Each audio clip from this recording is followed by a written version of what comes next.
And here we are on week 3, day 1.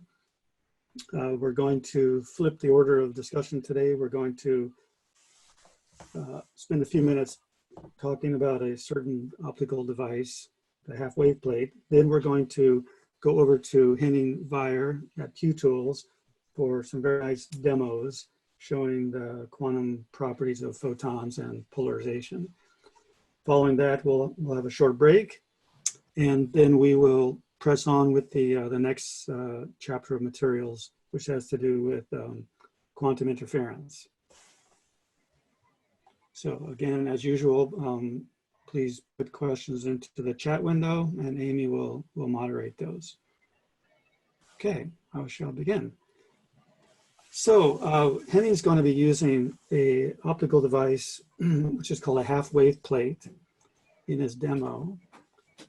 And this is a very common and useful device that we always use for controlling or transforming the state of polarization of light, which could either be a laser beam, which is classical physics, or it could be a single photon.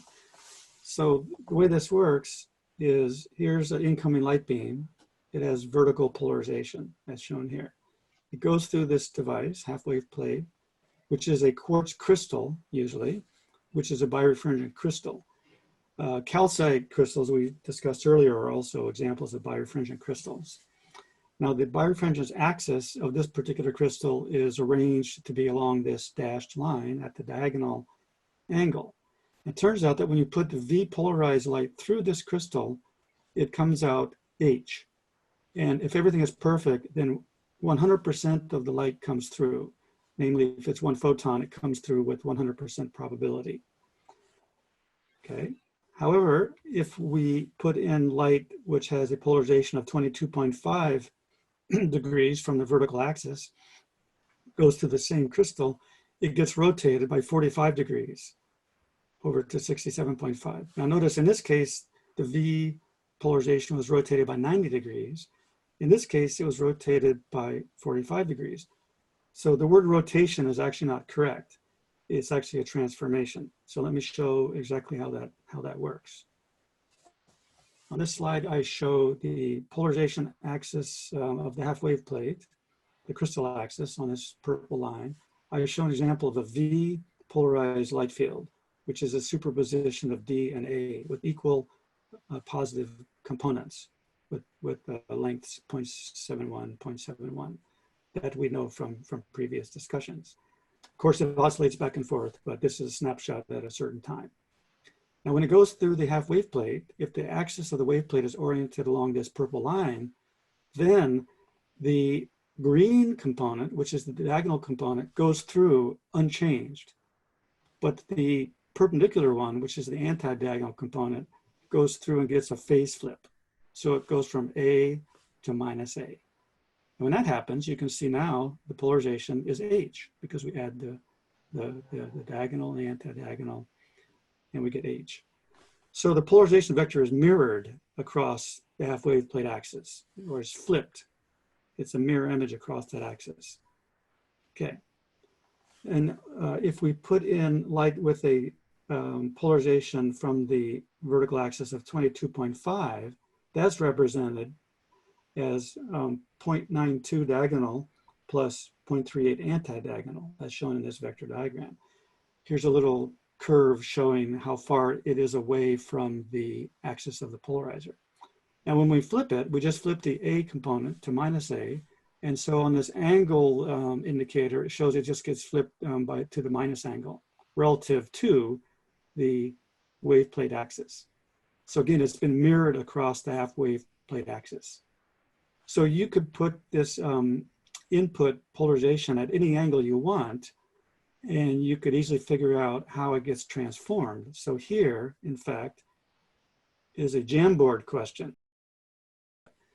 And I put 2 copies of it on each page just so people can work on different copies. So go ahead and draw, pick a page and a copy and see what you think might be the answer. Draw it in the lower, well no, draw it in the right-hand panel. Yeah, where there's an empty circle, draw what you think the transformed polarization arrow should look like.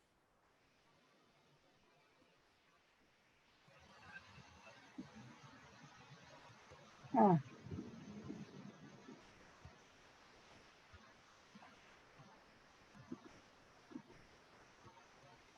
Remember, it's like a mirror image flipped around the axis, the purple dashed axis.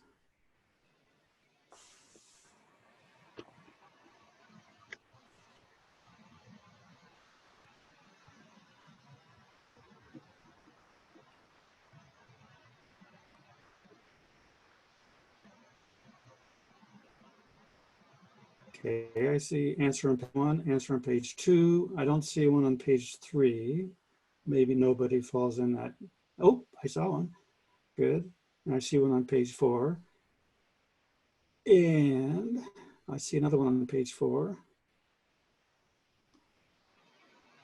So everybody who has drawn a picture is correct. It's fantastic. Okay, so it's a pretty simple device once you see that picture there. Of course, I can also rotate, instead of changing, I can rotate the polarization axis. So I don't have a Jamboard for that. But imagine what would happen if you fix the incoming polarization arrow, such as this red one on page 1. And then I rotated the polarization axis. Now the angle across which the polarization is flipped would now be different. So when Henning does that, that's what he'll do. He'll rotate the crystal axis, and that'll cause a different amount of angle transformation. For example, if the axis is rotated so it's exactly parallel to the polarization of the light, then nothing happens. It doesn't. There's no component to flip, so that doesn't flip it. Okay, so I'm going to go to a blank page here, and I'm going to go back now over to the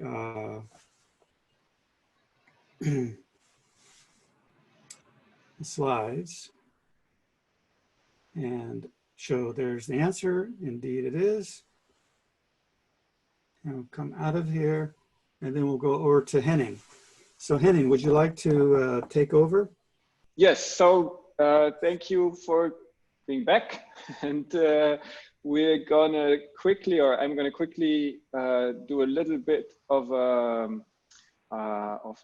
summary of what we did last time, just to get back into the mood and to remember what we have in equipment here, so what we've seen already. So we've seen that we have this photon pair source, and we've seen that we have some detectors and some, let's say, coincidence logic and some more electronics that we can use. And this is what we're going to use at the beginning. So we're actually going to do a bit of an experiment that Professor Raymer already did recently with laser light. And I'm going to show this with the heralded single photons that we have. So so we've seen what the pump part looks like, and this is the pump part, right? This is sort of the schematic drawing that I will use a lot. And this on the left-hand side, you will see a live image of this setup again, if necessary. And then we've looked into these screens that we have, where we can see some measurement results and things like that. And we will use some of them, and we will use some new ones today too. Right. So, okay. Right. There we go. Right. So, yeah. And last time we've seen that we can we have actually not been able to split up these single light quanta that we generate with this device if we herald this on this one photon. And so this is what we call photons, because like the particle character of this. Right. So today we're going to introduce one more device that we haven't used last time, but that you've already seen something very similar at least, and that's the polarizer. Right. So Henning, I have, yes. Your video covers up part of your diagram. Your face. Your face. Oh, okay. Sorry. Yes. Okay. Okay. My face blocks the okay. Let's go to this setting. Now it should be okay, right? So. Yes. Yeah. Good. Okay. Okay. Good. There's something missing. This part. Okay, so I've on the lower left-hand side, you see some again a live image of a different direction now, and I will point to a new component that I've just mentioned. That this is the polarizer that we have here. Right, I've tried to stick something on the side so that you can see if it's moving. It doesn't necessarily mean that the axis is exactly like that, but it should be pretty much like that. And so I will just start to move this now to see what happens. Okay.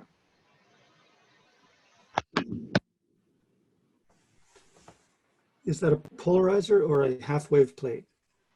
This is a polarizer now. So we have only the polarizer in it at the moment. And I'm going to move this a little. Right. So, and I can now move this polarizer. For example, I can set it to 0 degrees. That means it's horizontally polar, or it's horizontally aligned now. And we see that the source apparently also, at least it does something that was not vertical as it was before. So the source will actually emit polarized light. This is something that we haven't used last time either, but it has been like that last time. And I can now sort of rotate this polarizer and see what happens with the count rate. So you see that I'm rotating this polarizer slowly, and the count rate is dropping. I can also do this automatically. That is always a little bit easier. So now it will just automatically change the angle of this polarizer. And you see this is the count rate. The colors don't have any meaning at the moment, but this is also the count rate of these heralded single photons. So you can see if I rotate it by 360 degrees, you can see this twice the period of this device. Right, so this is, again, there's only the polarizer in it, nothing else so far. Right, so so I think we hopefully agree that this is what happens if we have a horizontally polarized photon source, and now we rotate this polarizer, then we get this cosine square signal of the count rates. Right, and now we will add this. I will add another polarizer in the beam. So I will first set this to a minimum now. So let's go to this. So we've already seen that if I rotate it by 90 degrees, right, we will get to the minimum. And this is going back to the experiment that Professor Raymer showed a few sessions ago, let's say, where he had these 3 polarizers, or in first 2 cross polarizers with the optical axis crossed, where you see hardly any photons coming through. Let me get this to a fresh start here. And now I have an additional polarizer that I will just put in manually. You will see this coming in now, I hope, right? You should be able to see this third, or it's a second polarizer actually. And now you should also see that the count rate has increased again. So this is exactly what Professor Raymer showed with bright light, with the laser light. This also works on the single photon level. So you can actually see that this sort of well, it's a bit difficult to say that this is the measurement, because that's not exactly true, but this somehow changes the state of the polarization state of the photon, right? And if I remove it again, it'll again be very low. And this is very important also for to understand why this QKD or quantum cryptography, whatever you want to call it, quantum key distribution, quantum cryptography experiment, why this, where the security of this comes from. Right, so we will now go to a slightly different setup. So we could do the same thing with these heralded single photons, but we've already seen that the light level is very low, so we would have to wait very long time. So what I'm going to do now is just use one of the arms of this down conversion source, of this photon pair source, and forget about the other one, essentially. And I will start with a bit of a summary again of this quantum key distribution scheme. So basically, this is what Professor Raymer showed in his last lecture, and we basically what we're going to do here. So we will prepare one, or Alice, the transmitter of the two, will prepare her photons in one of 4 polarization states. So it's either horizontal, vertical, diagonal, or anti-diagonal, right? So you have these 4 polarization states, and we can actually do that by emitting horizontally polarized photons. It could be any other direction too, but we will use horizontally polarized photons, and then we will use this half-wave plate that Professor Raymer has just introduced, and sort of transform this horizontally polarized photon state into either of the 4. So basically, like he showed a few minutes ago, if we set this half-wave plate with the same axis as the horizontally incoming photons, nothing will happen to this photon, so it will just be transmitted as a horizontal one. If we instead set it to 45 degrees, as we've just seen a few minutes ago, then it will be transformed into a vertical photon, vertically polarized photon. And if we change it to something in between, so 22.5 degrees, it will be a diagonal photon. Minus 22.5 degrees, it will be an anti-diagonal photon. And then this photon gets transmitted to the analyzer or to the receiver.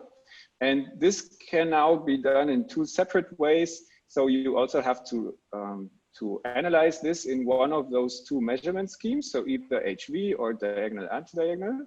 And this can be, for example, done again with one of these calcite crystals. So you can sort of split up the horizontal part of the polarization state into the transmitted beam, and the other one is reflected. In the calcite crystal, it's not really perpendicular in these 2 spatial modes, so it will be just let's say parallel to this beam again.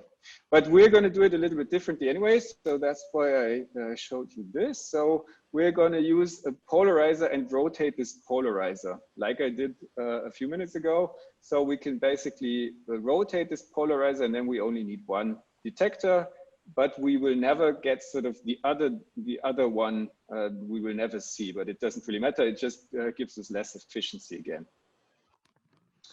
Right, and then we always have this classical channel that we're going to talk about later, because after they've done these, after they've transmitted and received these photons, they will also have to talk again on a classical level.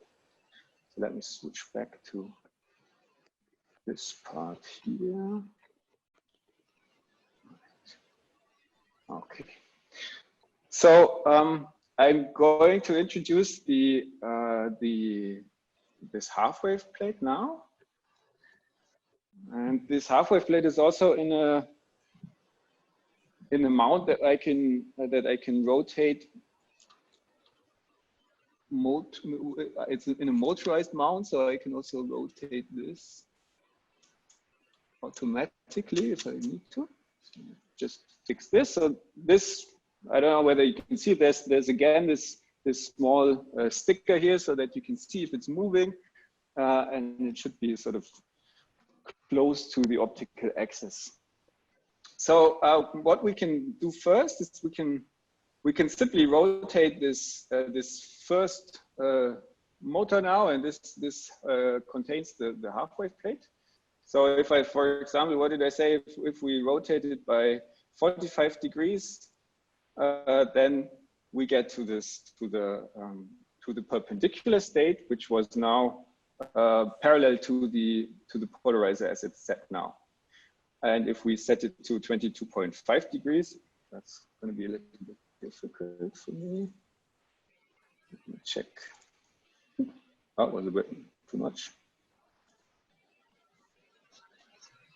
Almost? No. Okay, 22.5 roughly. Then we're at sort of a diagonal or anti-diagonal state. So the horizontal polarizer lets through about half of it. Right. We can again do this this here now. So we'll see that the half-wave plate is now at 0 degrees, so it basically shouldn't do much with the horizontal polarization. And we will set that in the next run. We will set it to 45 degrees so that vertical polarized light should be emitted from the half-wave plate. So there should be exactly the opposite of what we've seen before, right?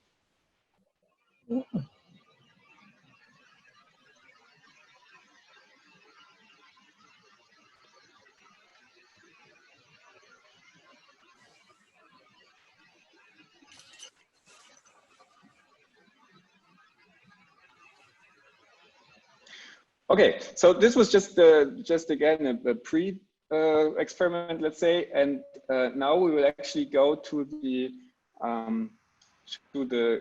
quantum key distribution part. So we have everything we need now, basically. So we can transform, or let's say we can prepare the photon in a state, in the polarization state that we want. So in horizontal, vertical, plus diagonal or anti-diagonal polarization, and we can analyze in the same polarizations with the polarizer on Bob's side, right? So let me see where.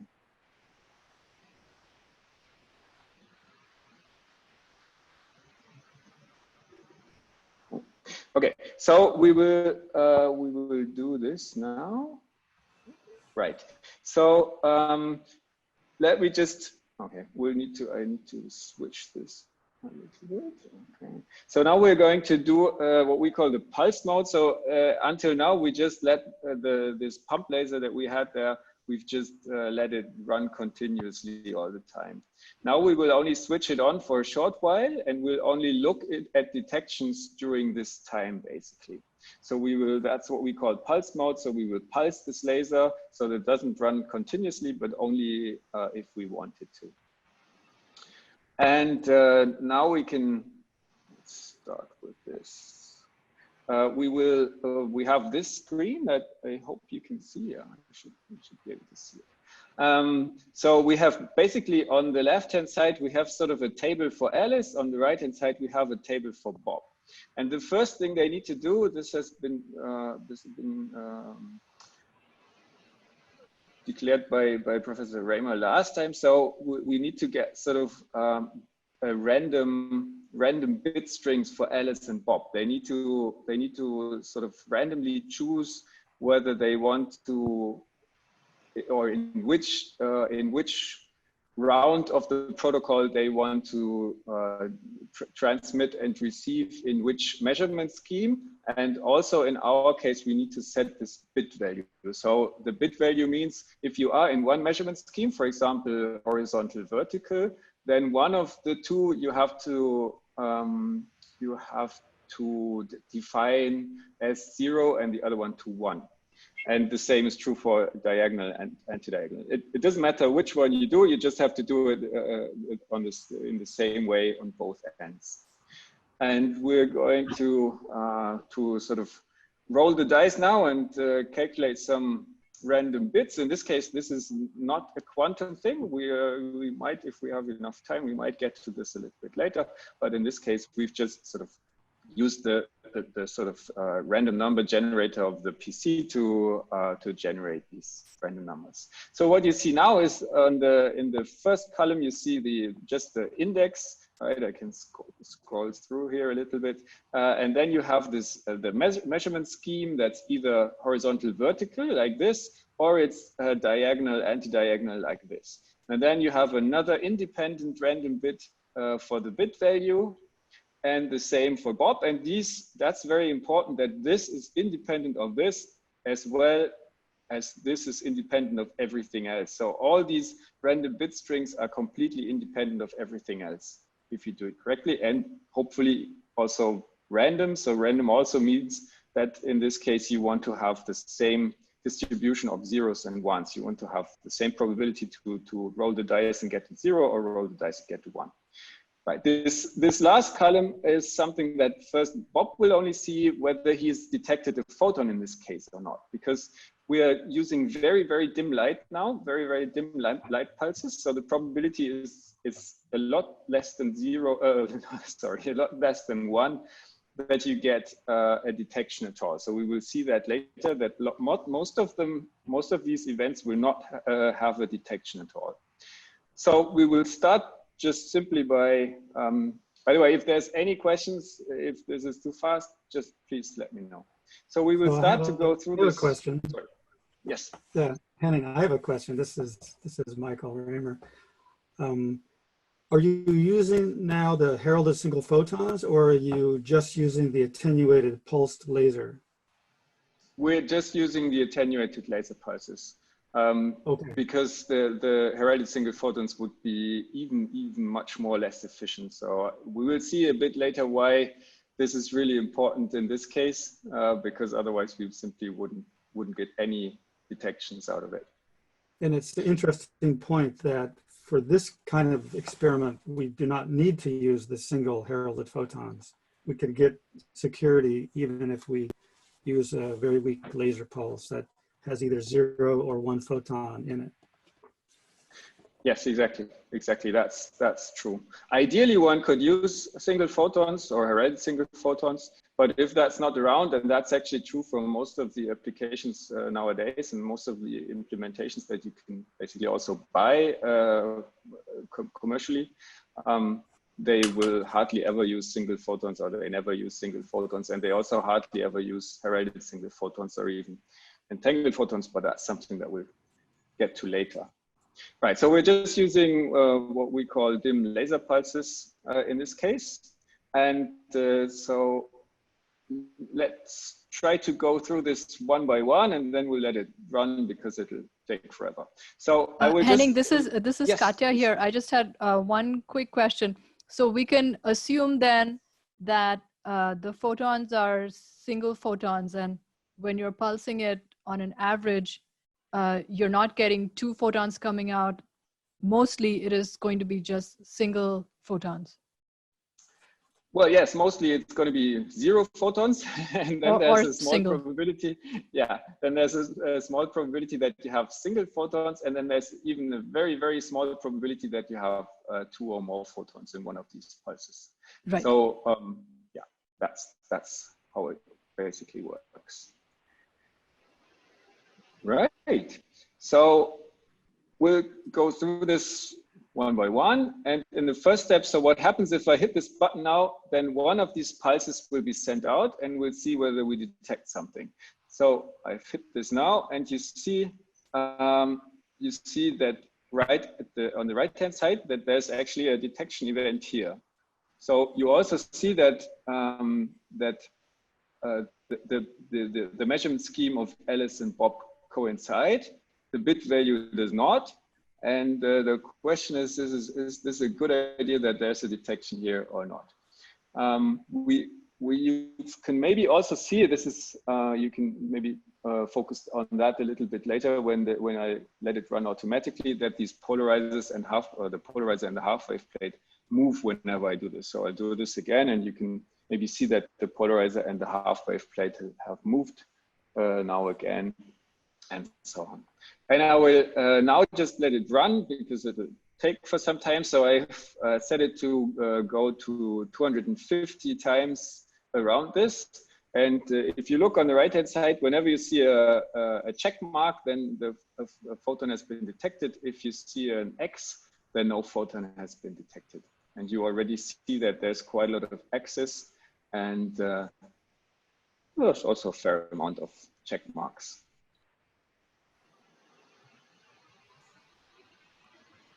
Right, it's important maybe to note that these non-detections are not a problem for the protocol.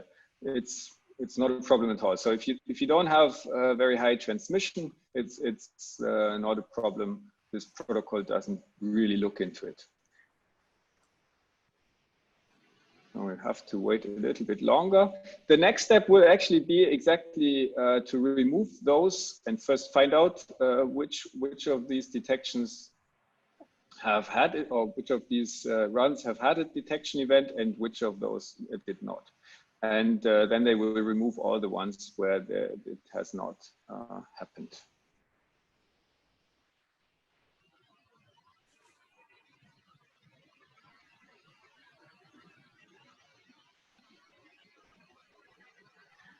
Okay, so yeah, so this is has been done. We have seen some check marks. I can try to scroll through here a little bit again. There's lots of X's and a few check marks. And the next step, as I said, is that they will talk to each other, or Bob will tell Alice in which of these lines basically he has seen a photon.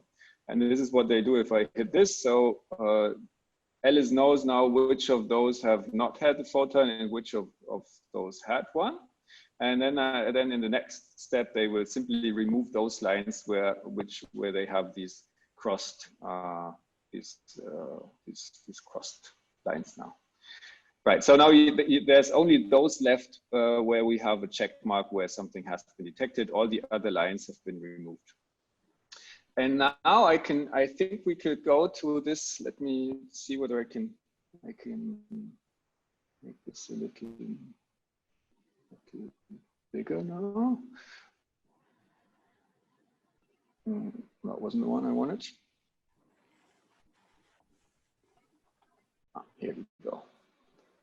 That one. So if you would like to take a screenshot of this now, then we could do the measurement scheme comparison, basically.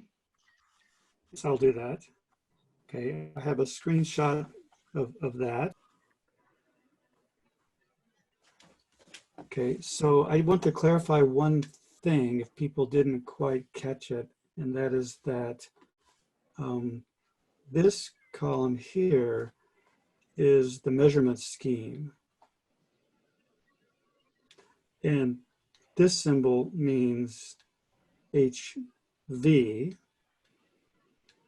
as Henning said, and this symbol means DA. Okay, so Henning, you can take over. Thank you. Yes, exactly. That's very helpful, I hope. Yeah, so and that's exactly the next step that they're going to do. So this is what I would like you to try out.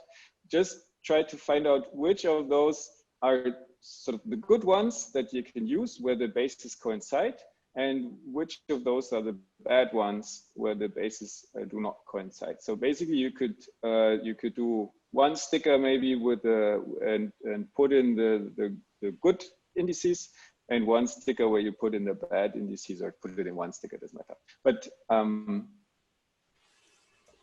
yeah, and just of those that you can see here at the moment, right? So 1 to 25, basically.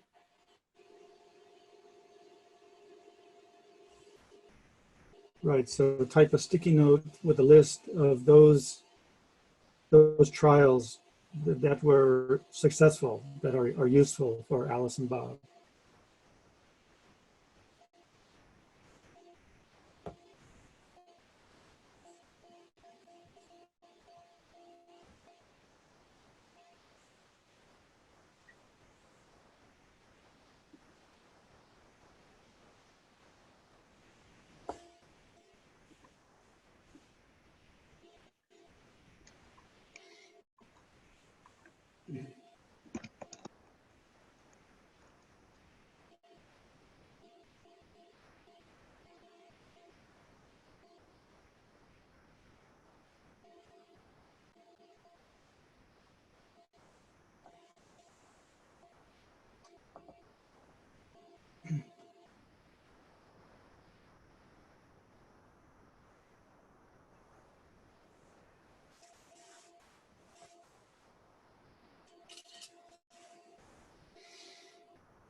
Okay, I see two almost, they were equal at the start. Now one has changed, and maybe you can try to decide which of those you like best. I already, yeah. could already give a hint that one of them is correct. Yeah, vote for this.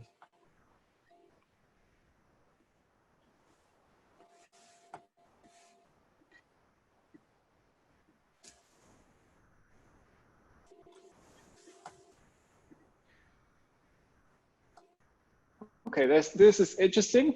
I would assume that you don't like the number 1 because the bit value is somehow not the same, and still there was a detection event.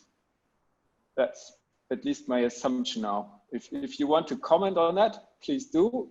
If not, I will go with this assumption. Henning, can you clarify, at this point, have Bob and Alice shared their bit values or only their scheme settings? Yes, exactly. That's exactly true. They will actually, I mean, to sort of share the bit value is something that they only do if they really have to for some part of the string. So what they do is in this case, they only share their measurement scheme. And so they don't even know that there's something, maybe a little bit fishy going on there. So they don't even have this knowledge at the moment. So they couldn't decide that. So they would actually use the number 1 setting too. So the lower answer is the correct one. They will use 1, 8, 18, and 25 of this setting because they only look at the measurement scheme, and the measurement scheme of the first index coincides, right? So it's they've both prepared or measured in the HV scheme, and so they will use this as a potential part of the key that they will try to. But now there's an error in case 1 is an error, right? And Yes. what causes that error? Do you want to let people speculate on that, or do you want to just explain it? No, it's good if you want to speculate on it, please do. We will see that this might not be the only error, but there will be errors, and please you can type in something on a sticky note if you want, or just draw something or talk, whatever you like.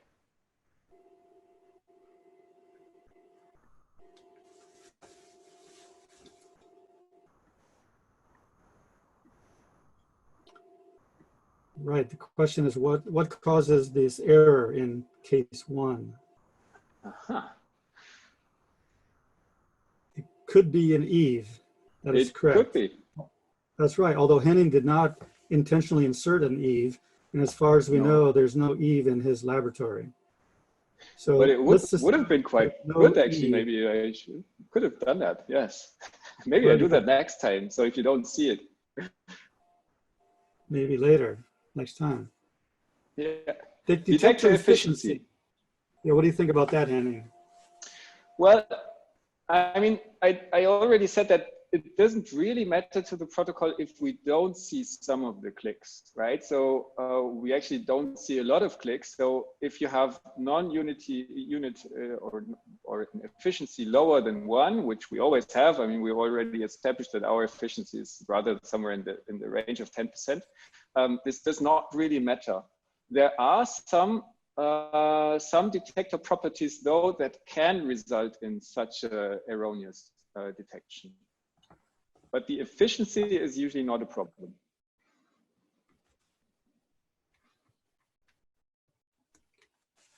So somebody put another possibility in there for causing the error.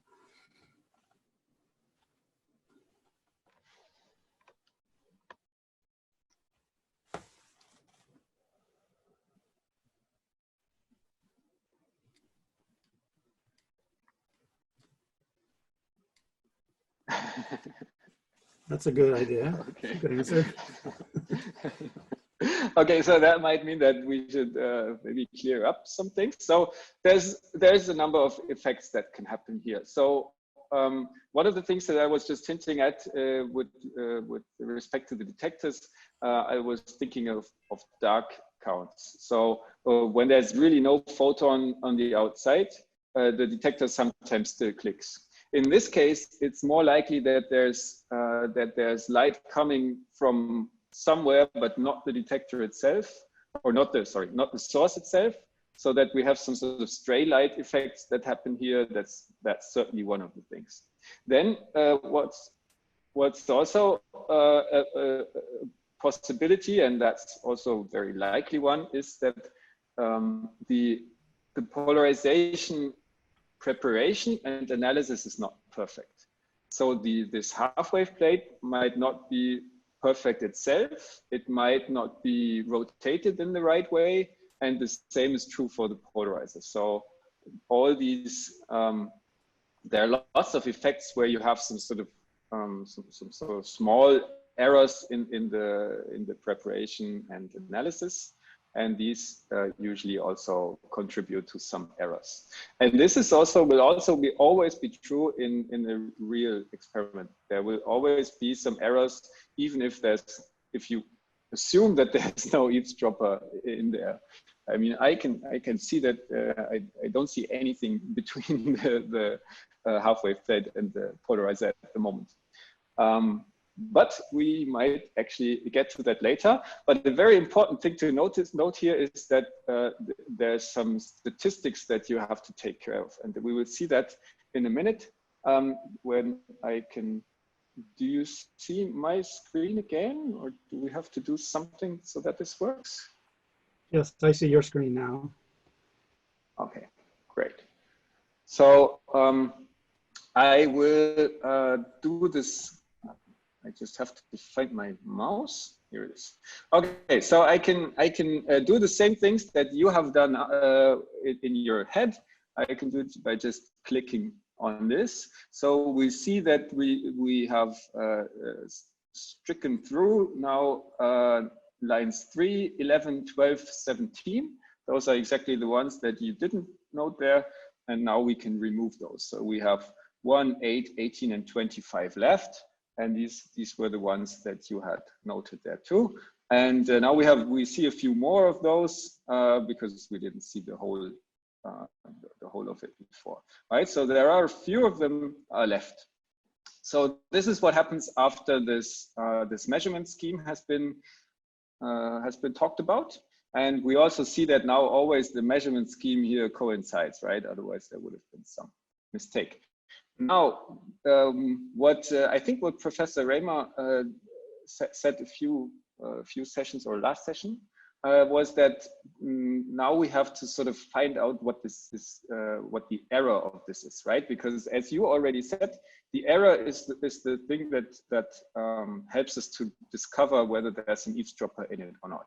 And how we have implemented this here, and this is probably not how it would be done in reality, is that we sort of compare half of the values that we have now. So these bit values, ideally we would already see that they would be perfectly coinciding, right? But we already see that this is not the case. We've already seen in the very first line that there was sort of a different bit value, which should not be the case anymore.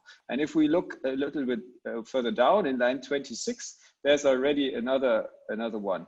Then there some that are correct, but there's actually quite, I think we're going to see a quite high error rate here.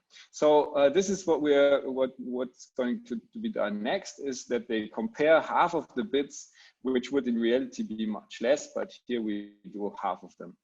And we see that we have an error rate of 11.8% in this, in the ones that they have compared, right? These are not all of them. So there are 2 errors in 17 bits that they have compared, and there are 17 bits sort of remaining that they don't know whether that they haven't compared at all. So in the next step, they now. This is also something that would be much more complicated in reality, but they now sort of throw away all the bits that they have used to compare and to find out the error rate.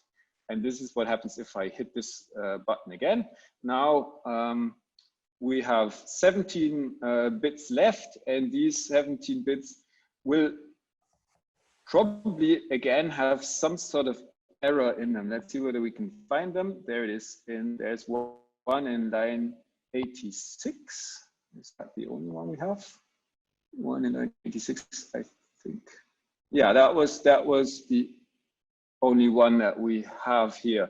But there's still one error in it, one erroneous bit in it, because they haven't used these at all to compare whether there's errors in it or not. In reality, they would do something called error correction. So, and during this error correction, they will also find the numbers of errors that they have in their string, and from that they would then go on and do what Professor Raymer already introduced as privacy amplification, which is basically a little bit what I've done now. So throw away a lot of bits to get a sort of more secure key in the end.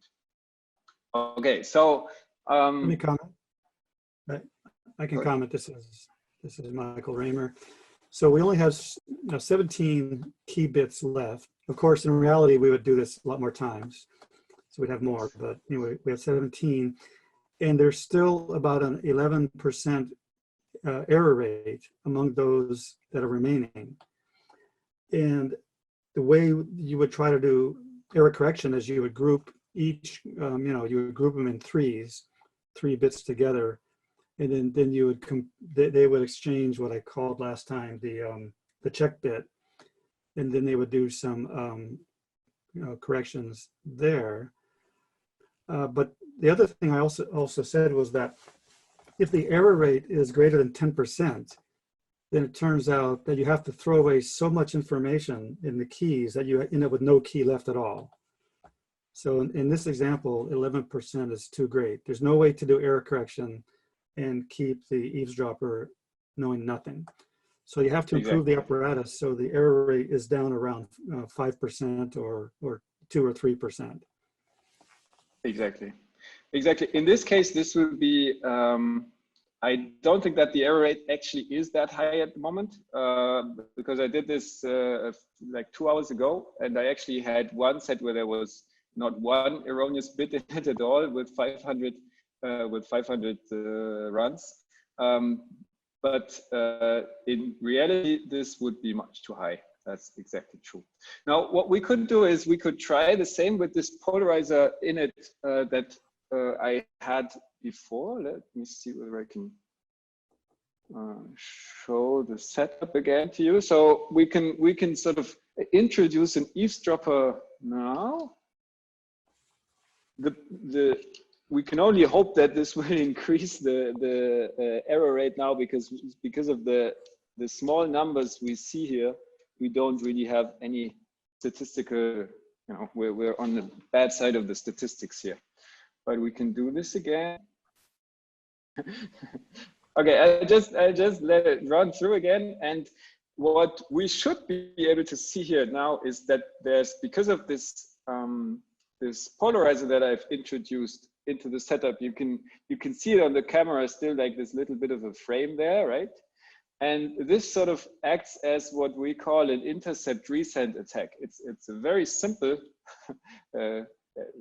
very simple intercept resend attack, but it does exactly that. So the same effect would apply if somebody would sort of analyze the photon that's coming from Alice and see what he's measured, and then transmit the same photon again, or the same polarization state again, not the same photon because he's detected this photon, the photon's gone, and the polarization state is only what he's or she's measured. And he can then do the same thing again, but that's exactly what this polarizer basically does. So this polarizer is fixed now, so it'll always transmit, let's say, a horizontal photon only. So even if independent of what's coming in, if there's a vertical photon coming in, it will not transmit anything. But if there's anything else, it'll always transmit a horizontal photon. In reality, this would be a very stupid attack, of course, because this would be seen in statistics too, but this is what would happen. So we will go through this again. So we will, first of all, remove all the indices where there's no, or the lines where there's no detection event. This has happened now, and now we do this measurement scheme comparison. So we remove all the ones where the measurement scheme does not coincide, and then we will look for errors, and the error rate has increased at least by something like a factor of 2. So I don't know whether whether Professor Raymer has talked about the error rate that we would sort of expect here. The error rate that we would expect would be something like 25%, because of all the values where the measurement schemes coincide, if it's the correct measurement scheme, there will be no error. That would happen in 50% of the cases, and in if the measurement scheme of the eavesdropper does not coincide with Alice and Bob, then there will be a 50% chance of error. So in total, it will be 25%. So this is close to what we are measuring now, but again, the statistics of 2 errors in 10 bits is very, very low, and it can basically, you would have to do many more runs to get some sort of statistically relevant effect here. And again, the error rate here is so high that Alice and Bob have no way to do error correction. So they get no useful key. But this also means that Eve gets no useful key. So the whole thing is a failure. So Eve will definitely try to do a more sophisticated attack to reduce the error rate. So Bob and Alice will not know if the error rate was caused by eavesdropper or by some other imperfection.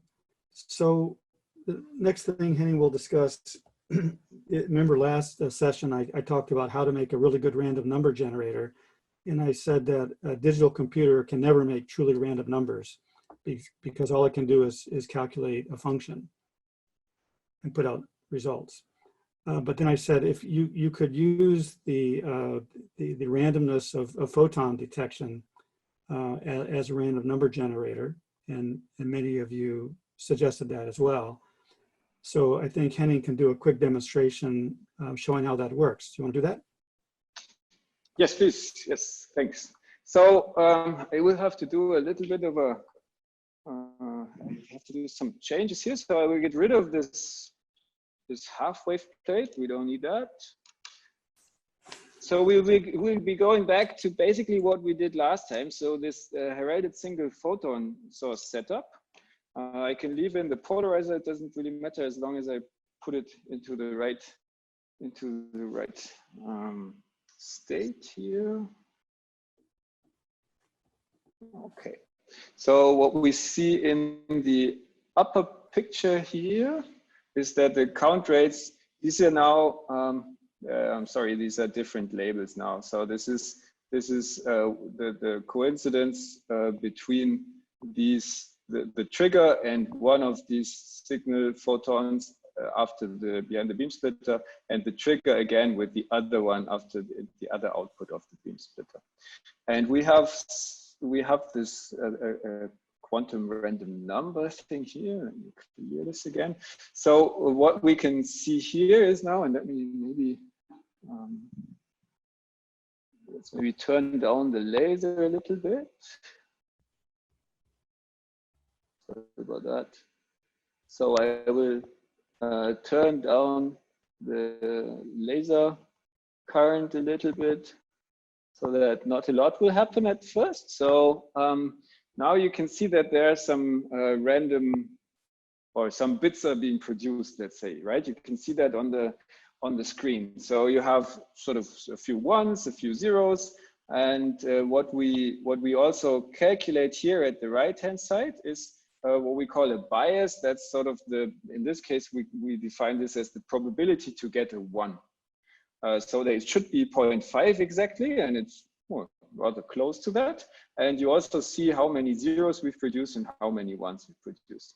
And now I can, for example, remove one of the fibers. So I don't think you can see that at the moment, right? So let me use this. I hope you don't get sick. No? Okay, you can hopefully see that I will remove the left part of these fibers, and now we only produce ones at the moment, right? You can see that on the screen that we only produce ones. If I put back this fiber into its socket, then we should also again produce zeros, and the same happens sort of the other way around on the other side. So if I remove this, we only produce zeros all the time, or almost all the time, because again, there are the same, or some of the same sort of dirt effects that we had before, they can also happen. And now if I turn up the current again, you will see that we will produce a lot more of these numbers, and I hope that the bias gets sort of close to 50% again. And these numbers we could, for example, use to create the bit strings that are the random bit strings that are needed to see the measurement scheme choice and the bit value choice in the QKD protocol. Right, and if there are any questions, then please go ahead. Otherwise, I would be finished.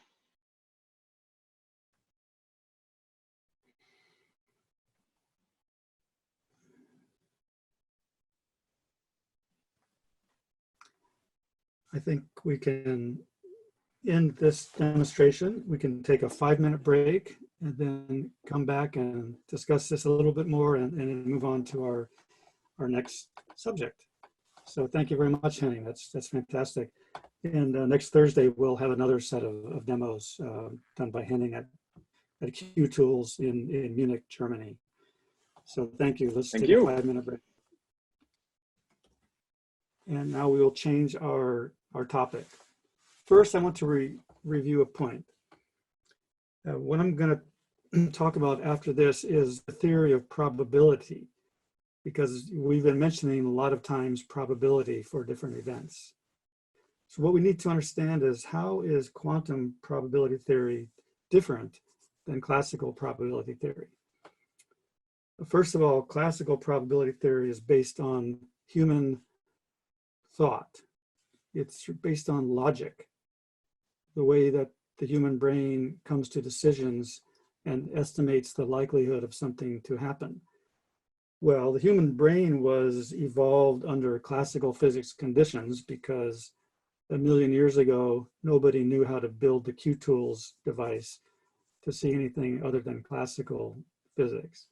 Therefore, all of our intuition is based on human logic, which is based on classical physics. Now we're going to show this is not always correct, of course.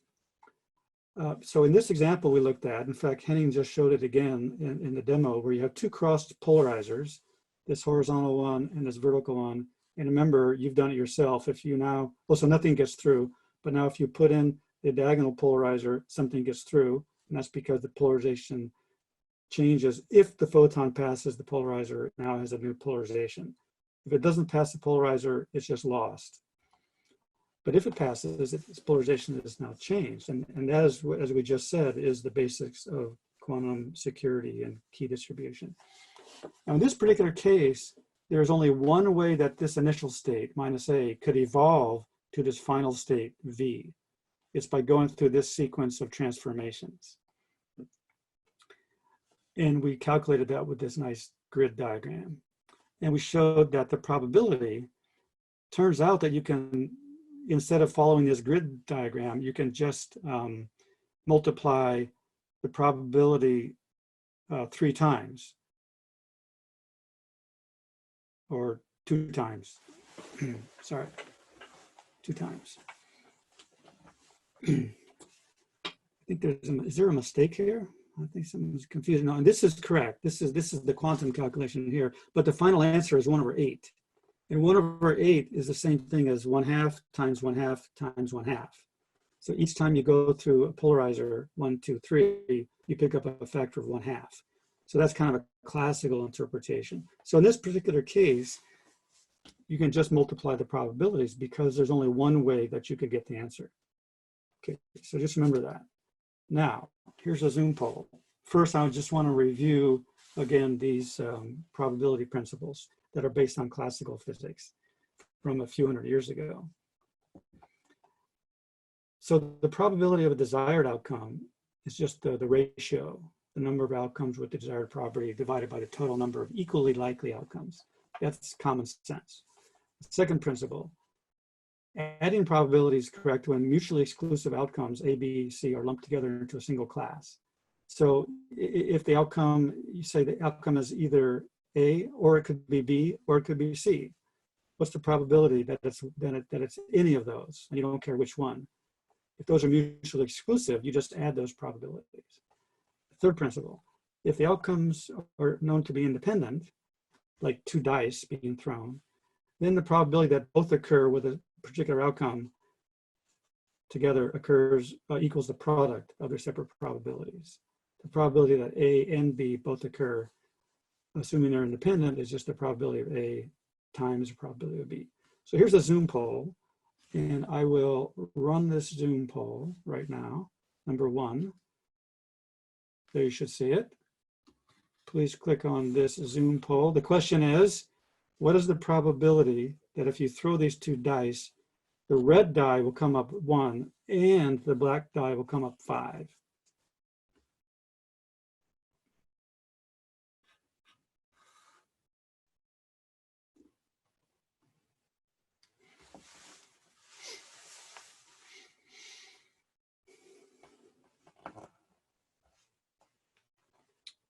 Remember, there are 2 dice, they're independent. First, think about what would happen with just 1 die. What's the probability that the red die would come up as a 1? But now consider that there are 2 dice.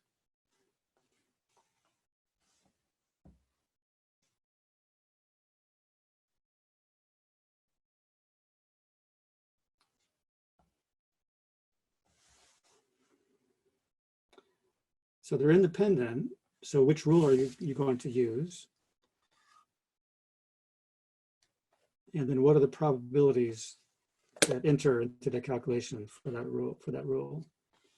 So it's either a couple of wrong answers. So if you're not sure about your answer, consider changing it.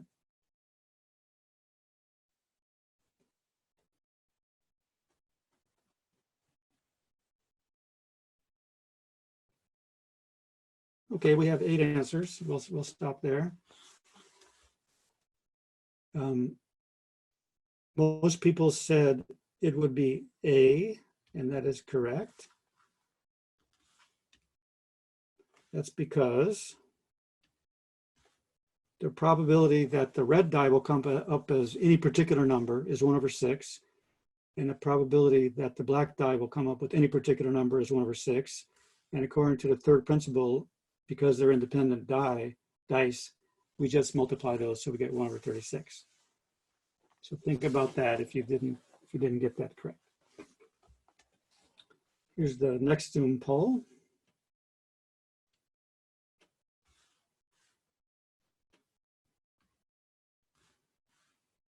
Launch this poll.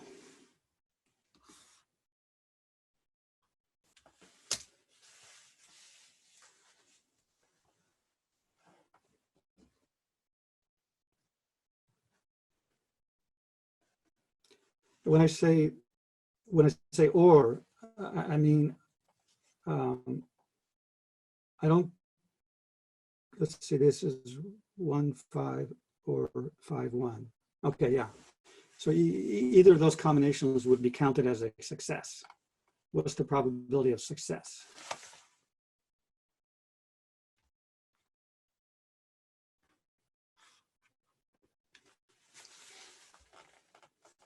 I think we have to combine two principles in this case.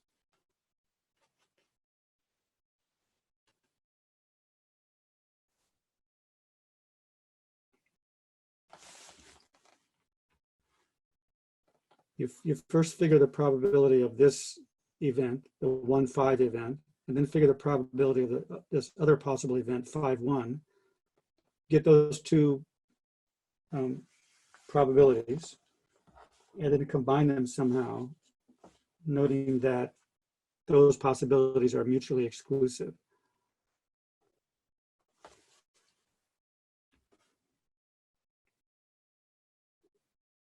Okay, we'll stop there. Most people said that it's 2/36, which is correct. Why? Because the probability that the 1, 5 event will happen is 1/36.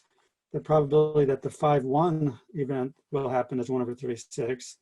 Those two possibilities are mutually independent up here. So second principle comes in, we add those two together, we get 2/36, which is 1/18. Okay, so you can make up similar problems for yourself. Okay, let's do Zoom poll 3 now. So here's the Oregon Ducks football team in 1958 at the Rose Bowl. And here is the umpire flipping a coin. And let's say that the umpire flips the coin 3 times in sequence. Just one coin flips it 3 times. What is the probability to obtain exactly the sequence in the order heads, heads, tails? Okay, now we'll run the third Zoom poll.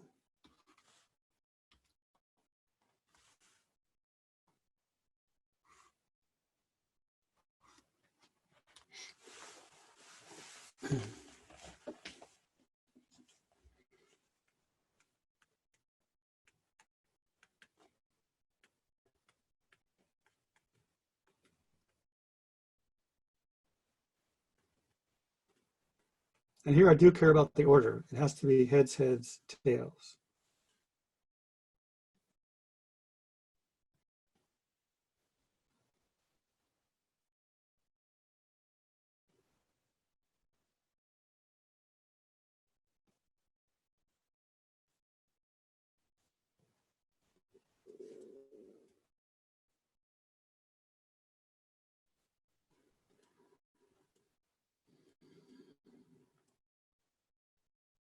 So what's the probability that the first flip will be heads? You know that. What's the probability that the second flip will be heads? And what's the probability that the third flip will be tails? There's only one way to get that sequence. The first flip has to be heads. The second flip has to be heads. The third flip has to be tails.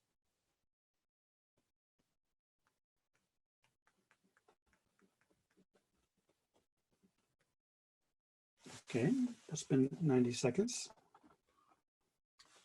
This one I will end the poll and share the results.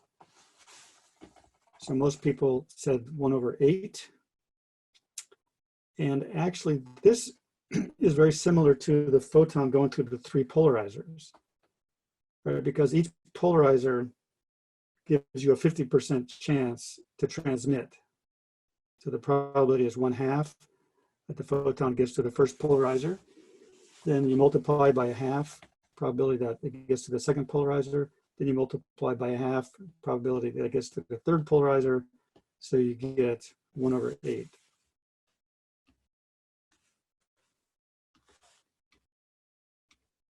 Okay, so that was a crash course in probability theory. And if you didn't get all those answers correct, you can always go back and review these slides. and think about that.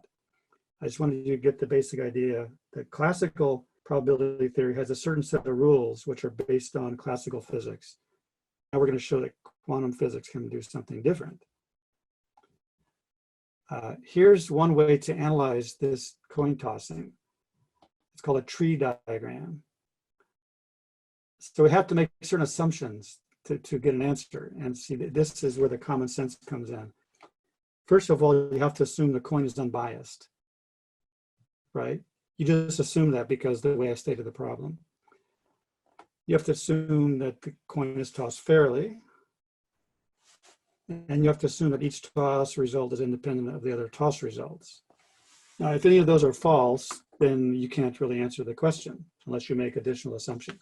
But if they're all assumed to be valid, and notice that's not a physics thing, that's like an information thing. You're assuming that somebody told you the truth when they stated out the rules of this game.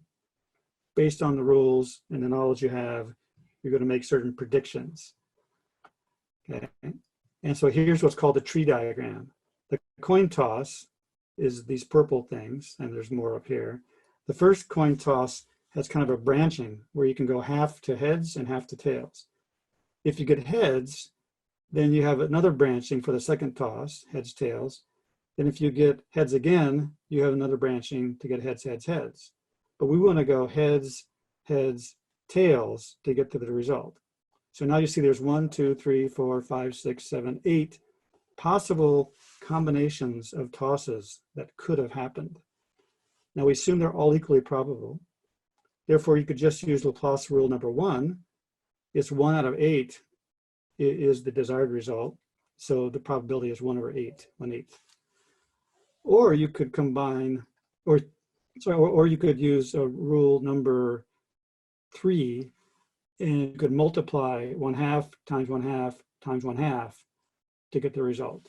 Those are equivalent ways. But the point here is there's a nice tree diagram. Okay, it's a good way to visualize the problem. Now it's more interesting if these probabilities are not all equal to 1/2. What if they're unequal? What if the coin is biased, like 2/3, 1/3? Okay, this leads to what I call a maze problem. The reason I introduced this is because we're now going to consider a classical maze where you enter here and you follow one of these paths and you come out one of these exits. Now this is a good classical model for what we call an interferometer. In quantum physics, we'll find out that if it's the quantum particle traveling through the maze, you get completely different answers than you do if it's the classical particle. Okay, so here it is. You enter a simple maze. At each junction, you either turn, you turn left, or in this case, you turn right or left. Yeah. In other words, you turn with a probability of 2/3, or you go straight with a probability of 1/3. So when you hit the first junction, you can go straight with a probability of 1/3, or you can turn with the 2/3. If you're up here and you're coming down, you can go straight through, or you can turn, but you never go back. So it says you never go back towards the entrance. So if you're coming here and you turn, you go out exit 1. If you're on the lower path and you turn, you come out exit 2. Okay, so here's the tree diagram, and I'm going to go over to everybody go to the Jamboard. I'm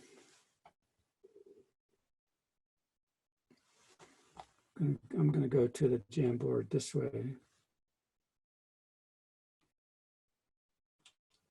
Where is it? Oh, here it is.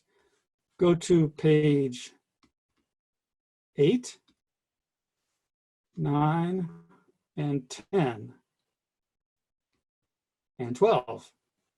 And pick one of those 4 pages and try to solve this problem.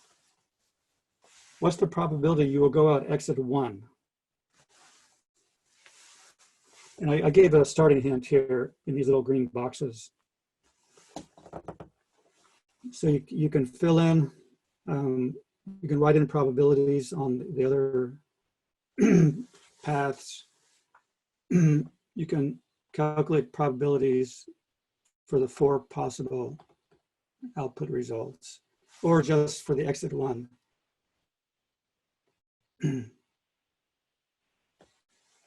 I'll give you some time to work on this.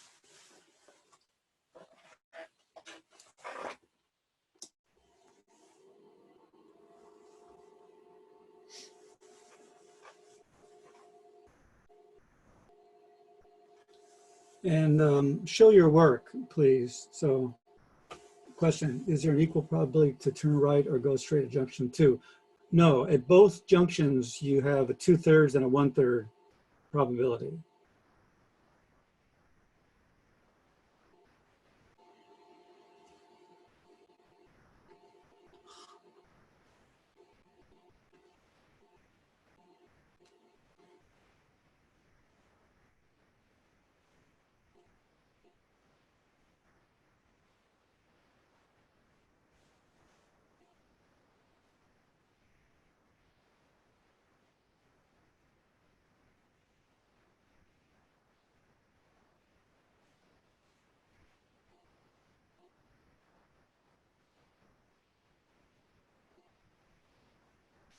Remember, there's two ways to get out exit 1.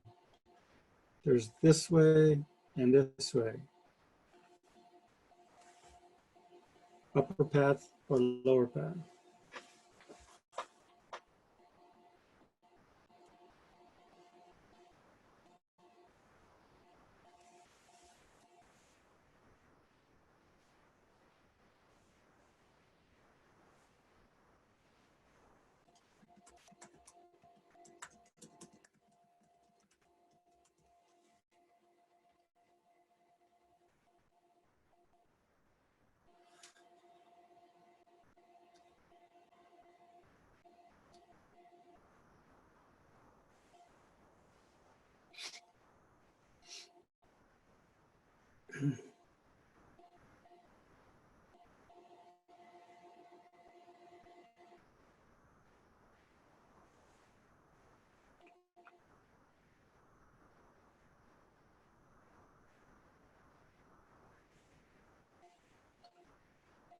On page 9, people are combining things, and I would write that differently.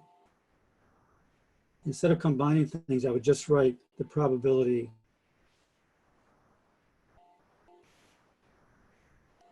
like that. I'll put that in a square box on page 9. It's just the probability of the individual choice. You don't have to combine those until you get out to the end. So I'm looking on page 10, and I'm going to write here. Yep, 2/3, 1/3, right. So then,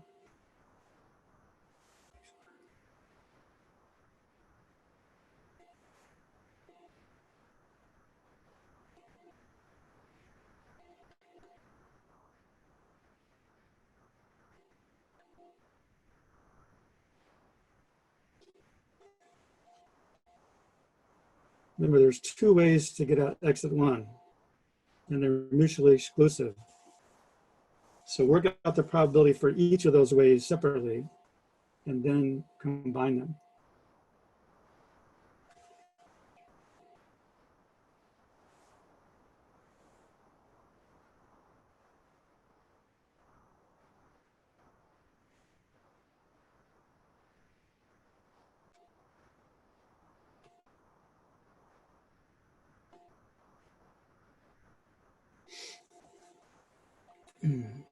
Good. Okay, we've been almost 4 minutes on this one. So it's probably a good time to wrap up.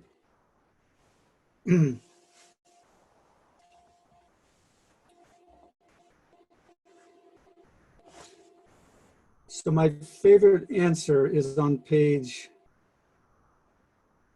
11. If you can all scroll to that. It's a very nice formula. It says straight, straight plus turn, turn.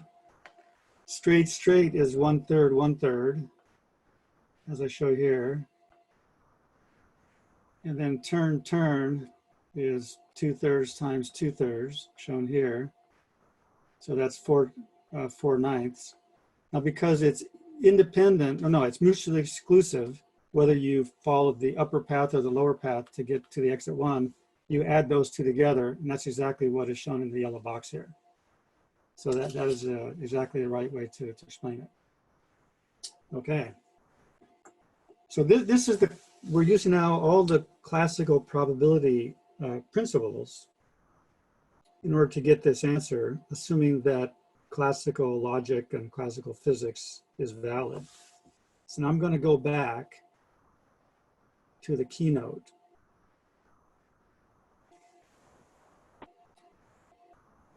And so I hope you see my keynote now again. There's the Jamboard, and here shows the turn, 2/3 times 2/3. We multiply those together because they're independent events. Whether you go straight or turn is independent. But that's one way to get there. Then there's a plus sign for the other way to get there. So we have plus 1/3 times 1/3. So it's 4/9 plus 1/9 is 5/9. Very good. It's a very nice example of a classical particle traveling through a maze. And the numbers 2/3 and 1/3, though, I just picked those arbitrarily just to make the problem interesting. If it's a photon, then you could say, well, I have a beam splitter and it has a 1/3 probability for light to transmit through the beam splitter and a 2/3 probability to reflect from the beam splitter. That's different than the usual 50-50 beam splitter, but I can definitely buy a 2/3, 1/3 beam splitter if I wish to. Okay, so now moving on here. The three principles up above are the classical probability theory, and now let's talk about quantum probability theory. The first and third principles remain valid as long as you use them in the correct way. Remember, the third principle corresponds to just multiplying probabilities, which was valid when the photon goes through 3 polarizers in sequence. The first principle just says, you know, the intuitive thing that if there's equal likelihood of some number of possible outcomes, it's just 1 over the number of outcomes. But the tricky part is the second principle. That has to be modified when you go into quantum theory. Sometimes instead of adding probabilities, as we do classically, we add state vectors. Then we use Born's rule and we square to get the probability. This is one of the, maybe the most important principles in all of quantum theory. So here I have little cartoons. So here we have a drawing that I made of a little pinball machine. And if these little bouncy pins here are tilted, we tilted it so that the ball or the electron just bounces here and here. This one is tilted flat, so I'm indicating that it has an equal probability of going one way or the other. And if it goes to the left, you win a goat. If it goes to the right, you win a car. You can choose which you prefer. Now, if we tilt this upper pin to the left, it's going to go to the left, but now it's going to go 50-50 to the goat in the car. If the top one is also flat, then we have the equal probability to go either way, and then these will send you on to the last one, which gives you equal probability as well. So that's like the maze problem. The way I've drawn it here, it's 50-50, right? So to get the goat, you can either go left and then left, or you can go right and then left.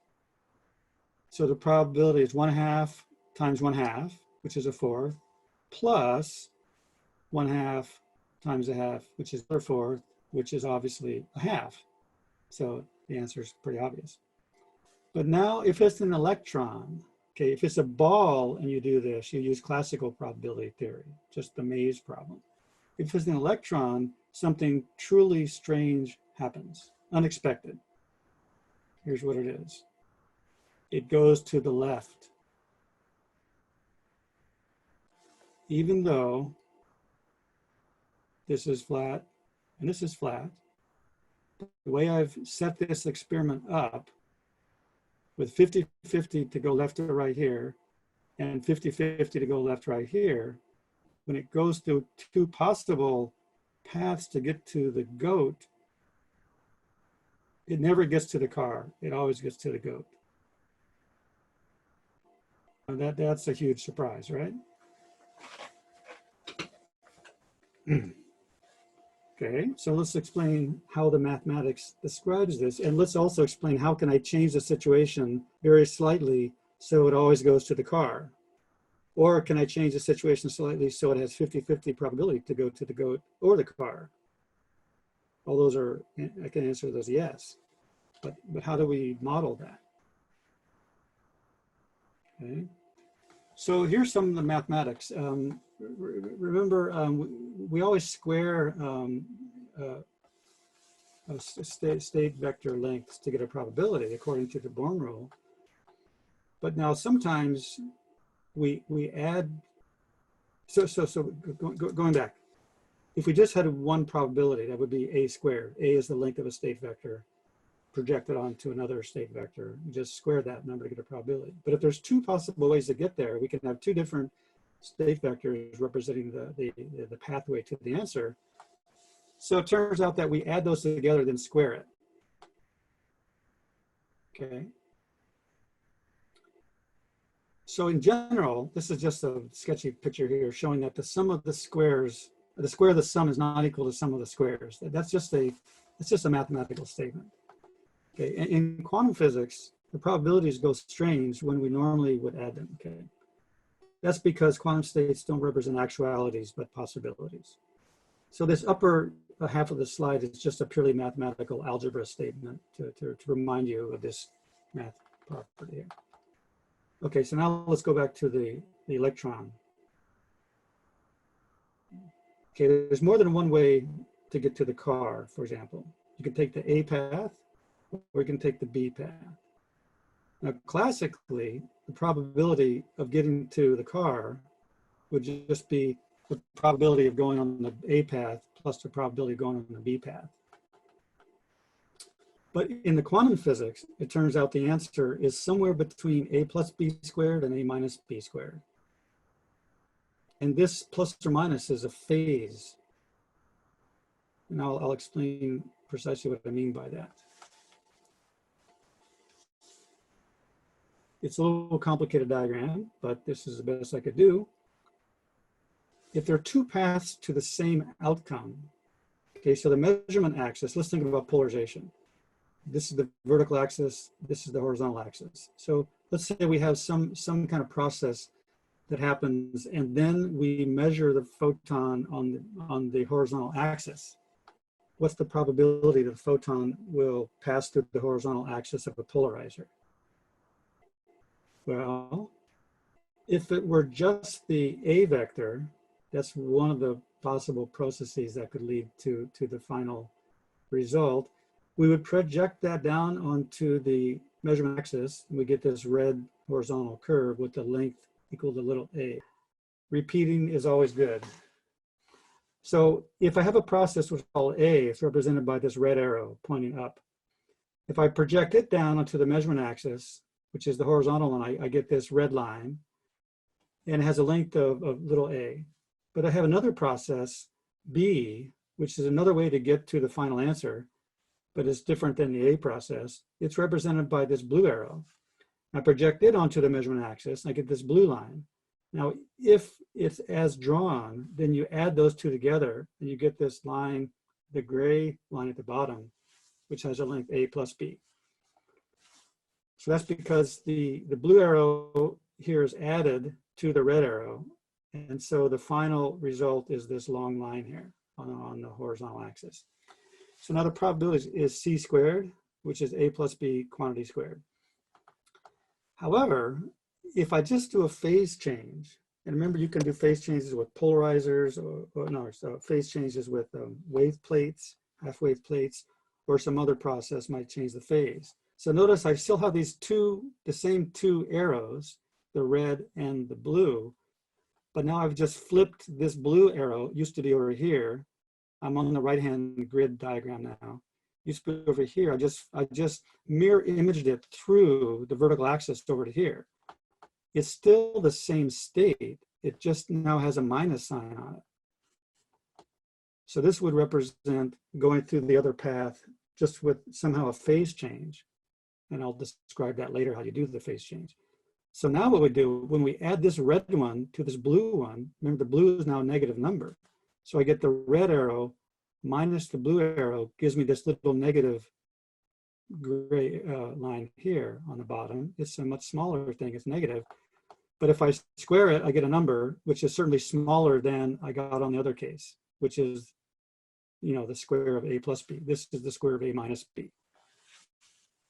So you can see that by combining the idea of adding state vectors and using Born's rule to square it and get the probability, you can get different probabilities depending on the phase relation between the two states that are contributing to the final outcome. So that's a very mysterious thing. I don't claim that should be intuitively obvious because it's not. The only reason we know it's true is because experiments have been done and they verify it. Okay.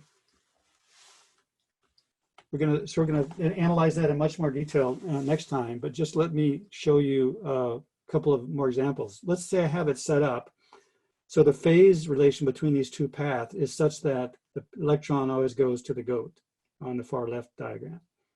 I hope you can see my cursor now. If I simply take that same situation and move this little reflecting pin up by a tiny amount, like a few nanometers of length, I move it up by a few nanometers. Suddenly the phase changes and the electron always goes to the car. Every time you try it, goes to the car, to the car, to the car, just because I moved that pin by a few nanometers. Classically, moving a pin by a few nanometers wouldn't make any difference. But electrons are so sensitive to phase changes, it makes a difference in quantum physics. And notice if I move it again, slightly up again, I can flip it back to the goat always. And then if I move it up another few nanometers, I can flip it back to the car. And the final example is if I put a beam block into the right-hand path so that if the electron goes to the right-hand path, it just gets blocked. So half the time it never comes out at all.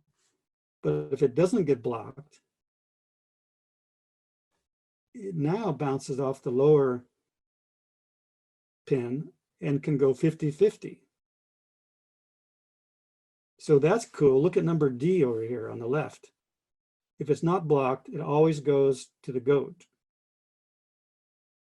If I just take that exact same setup and put a little block in here, which is over here on G, it can now go to the car with a probability of 25%, because 50% of the time it doesn't go anywhere, it's blocked, and 25% of the time it goes to the goat, and 25% of the time it goes to the car. So in the original case, it could never go to the car, but by blocking a path, it can now suddenly go to the car, which is a very counterintuitive thing, right? If you think about this electron as a particle, then it simply doesn't make any sense at all. But it's true, you do the experiment. In fact, next lecture, I'm going to demonstrate exactly that phenomenon here in my basement laboratory. So we should sign off there. We've been 2 full hours. That's a very long session. I hope you enjoyed it. And if there's no objections, I will sign off now. Okay, cheers. See you Monday.